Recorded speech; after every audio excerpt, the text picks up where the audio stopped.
जीव ने कहा प्रभु मैं आपके दासों का दास हूं, इसी रूप में याद रखिएगा।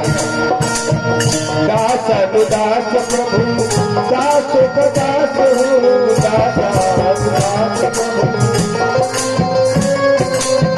दास अनुदास प्रभु दासों का दास हूँ, दास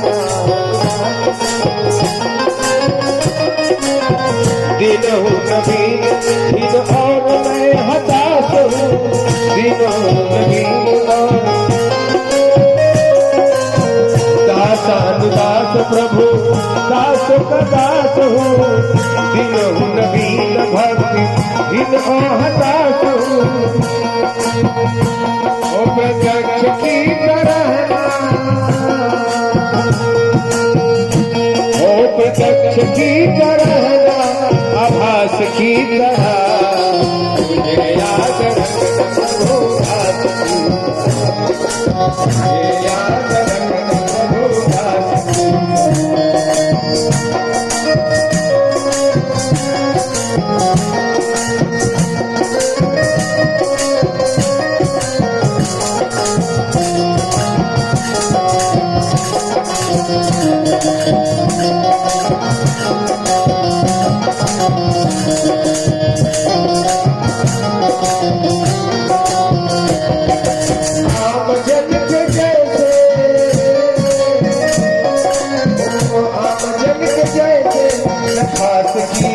मुझे याद रखना प्रभु दास की, मुझे याद रखना प्रभु दास की, मुझे याद रखना प्रभु दास की, मुझे याद रखना प्रभु दास की,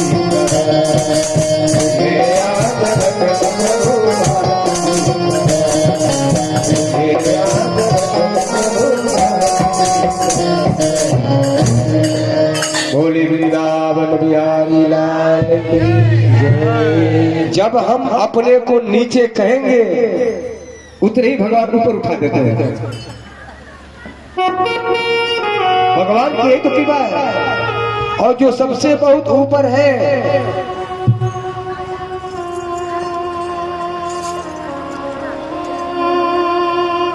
मसकहु करहि बिरंच प्रभु अजहु मसकते ही अस समर्थ रघुनायक ही भजहि जीवति भगवान।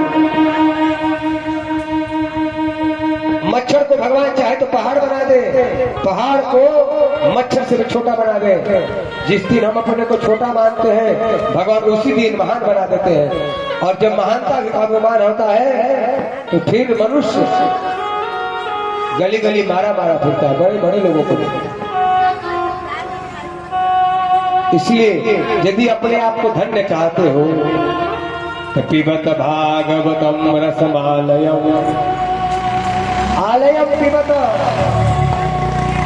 आलय का अर्थ तो होता है घर, जैसे विद्या का घर को विद्यालय बोलते, विद्यालय। हिमस्य आलय हिमालय, रसस्य आलय रसालय, पिबत भागवतम रसमालयम। रसम आलयम पिबत, रस के घर को पी जाओ। भाई रस के घर को कोई पी सकता है क्या?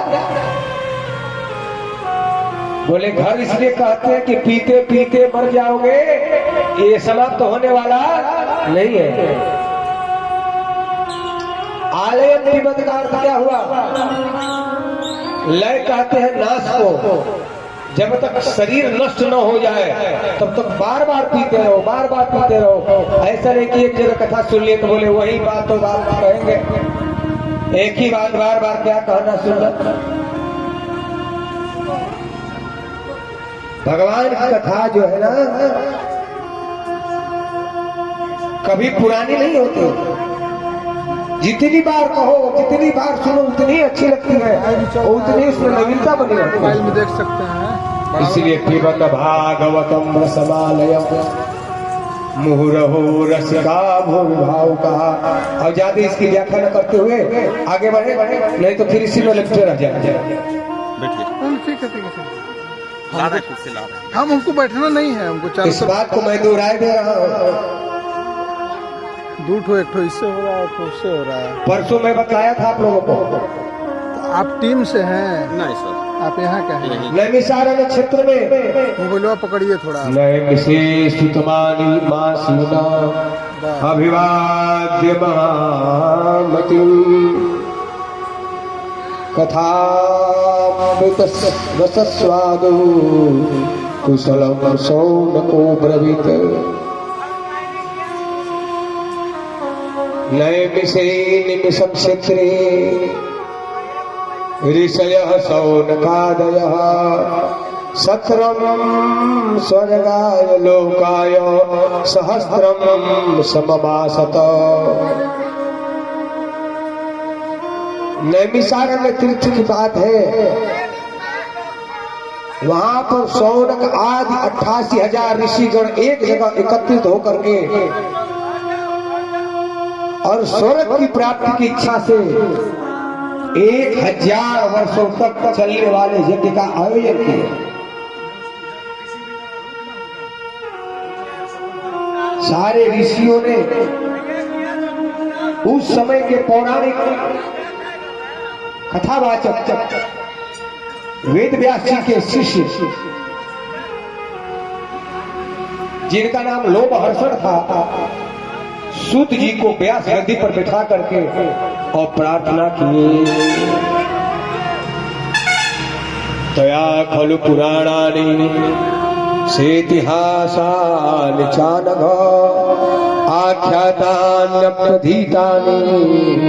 धर्मशास्त्राणि यान्विता। शौनक जी ने कहा, हे सूत जी महाराज, आप वेद व्यास जी के शिष्य हैं, आपने उनके यहाँ रह करके इतिहास पुराणों का सम्यक अध्ययन किया है, इसलिए आप हम लोगों को कथा सार का करके तृप्त करिए।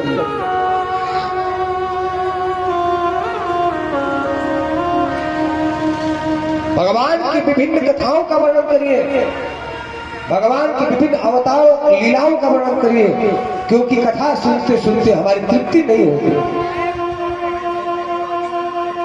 वयं तु न वितृप्यामो उत्तम श्लोक विक्रमे यक्षिणवता प्रसंज्ञाना स्वादु स्वादु पदे पदे। भगवान की कथा ऐसी दिव्य है, रसमयी है, उसकी एक पद में रस भरे हुए हैं। आप भगवान की लीलाओं का गुणगान करिए। परम भागवत धर्म का